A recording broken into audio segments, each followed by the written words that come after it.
Almost always the lieutenants that serve the leader of the cult are themselves very underdeveloped, immature, power-hungry, materialistic, fearful, and greedy, which makes them such good pawns to be manipulated into becoming lieutenants. And they become very loyal because they're also leeching and benefiting from this pyramid structure. Almost always the cult's mission is portrayed as benevolent in order to give a sense of divine purpose to its members, a sense of confidence and direction, a sense of motivation. Oftentimes, you will start to think of yourself when you join this cult as the savior of mankind and that you have a special place in history. It's like our cult has arisen right now at this perfect intersection within human history where, the world and the environment is all collapsing, capitalism is collapsing, and right now this cult is like humanity's last chance to save itself. And you can, if you just join the cult and you just pay me some money and you buy into my ideology, then you will take this special place beside me in history, and you will go down in the history books as having helped awaken mankind, redeem mankind. That's kind of how it's phrased. And this sort of sense of divine purpose and power becomes very, very addictive. This is what I would call a pseudo life purpose. It's a bastardization of what life purpose is really about. Rather than going and finding your own personal inner life purpose, which is what my course is about, with a cult, you're going to join some sort of collective conformist life purpose, which is really just going to be a bunch of fantasies and illusions. And its true motives will always be materialistic and very shallow. You're not actually going to be saving mankind. In fact, you're going to be contributing to mankind's demise. But it's going to be very addictive because so few people have life purpose. That's one of the things I discovered with creating my course, is just how few people actually have a sense of life purpose. That I can see how susceptible they are to this stuff. Especially if you've got nothing else going in your life, you've got no good relationships, no interesting career prospects.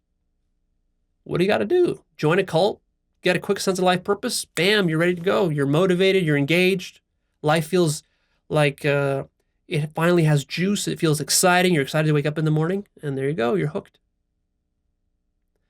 Like we already said, a cult has no internal checks and balances because it's basically like a small monarchy, and the monarch has absolute power and gets to say whatever he wants. And basically the cult is usually run on the whims of the leader.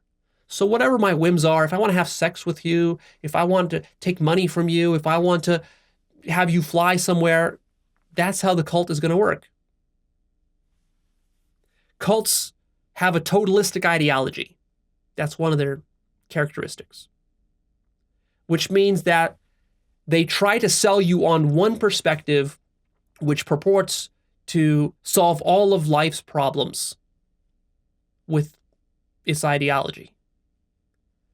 A cult will blend doctrine with reality. Doctrine becomes reality, which is really the opposite of what true spirituality is about. True spirituality is actually getting you to realize the distinction between reality or actuality and your concepts and ideas and beliefs about it. Whereas the cult does the exact opposite. For the cult, reality doesn't matter. Reality flies out the window.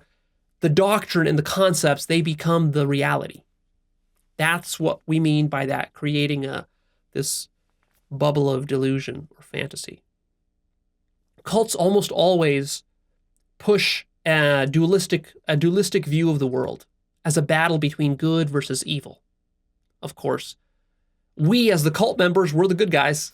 And people out there who are trying to interfere with our cult activities, they're the evil ones. They need to be stopped. They are the enemy.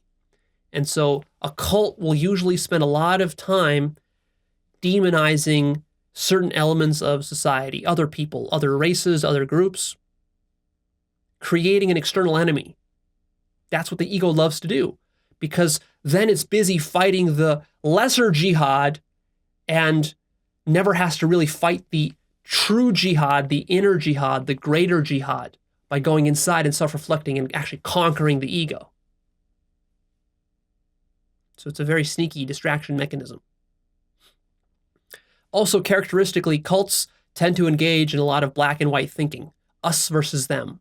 There's very little room for interpretation or considering multiple perspectives or really being holistic and integral. Cults tend to reduce complex issues to cult cliches in order to prevent you from thinking independently. And often this is done using jargon language, which is very effective at reducing independent thinking. What do I mean by jargon language? Well, a cult will almost always have certain words and labels that it attaches to outsiders versus insiders. The labels attached to the insiders, the good guys, will be all positive. And the labels attached to the outsiders, the enemy, the evil ones, they will always be derogatory and have negative connotations, and also they'll be very simplistic. So, for example, a really great example of this is with social justice warriors. This label is basically a cult mind control technique. So people who are against the social justice warriors, they will just call anyone that they disagree with, some liberal or whatever, they will say, oh, look at that social justice warrior. See? And this becomes part of the lingo of the alt-right and others who oppose spiral dynamic stage green. And so they just label the whole thing, they smear the whole thing as social justice warriors. And just those three letters are enough, SJW, to never even think about what is the perspective of the social justice warriors. What do they want? Now, I'm not saying that social justice warriors are perfect in every way and that they don't have their own delusions and problems. They certainly do. I'm just saying that using these kinds of labels, simplifying entire worldviews and perspectives to just simple three-letter combinations, and then just rejecting out of hand that entire perspective. This is precisely what cults do. This is how they engage in black and white thinking.